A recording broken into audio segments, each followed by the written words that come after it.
ইতিহাস গড়া হলো আবারও ২০২৪-এর পর ২০২৬ টানা দ্বিতীয়বার এবং সব মিলিয়ে রেকর্ড তৃতীয়বারের মতো টি-২০ বিশ্বজয়ী ভারত। ব্লু ব্রিগেডের এই আধিপত্য এখন অপ্রতিদ্বন্দ্বী। এবারের ফাইনালে নিউজিল্যান্ডের বিপক্ষে ভারত গড়েছিল রানের পাহাড়। সঞ্জু স্যামসনের বিধ্বংসী ৮৯ এবং অভিষেক শর্মার দ্রুত গতির 50-তে ভারত তোলে ২৫৫ রান, ফাইনালের ইতিহাসে সর্বোচ্চ দলীয় সংগ্রহ। জবাবে কিউইরা গুটিয়ে যায় মাত্র ১৫৯ রানে। ভারত জয় পায় ৯৬ রানের বিশাল ব্যবধানে।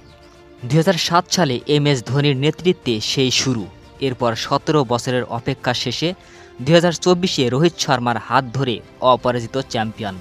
আর এবার ২০২৬-এ ঘরের মাঠে আধিপত্য বজায় রেখে ভারত হয়ে গেল টি-২০ ইতিহাসের প্রথম দল যারা ৩টি শিরোপা জিতেছে।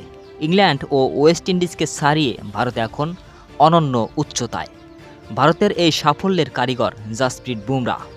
পুরো টুর্নামেন্টে তার ইকোনমি রেট এবং ফাইনালে ৪ উইকেটের স্পেল তাকে আবারও কিংবদন্তি হিসেবে প্রমাণ করেছে।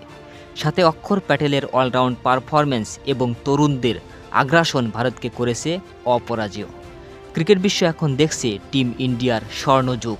পরিসংখ্যানে সেরা, মাঠের লড়াইয়ে সেরা ভারতীয় এখন টি-২০ ক্রিকেটের আসল রাজা। অভিনন্দন চ্যাম্পিয়নদের।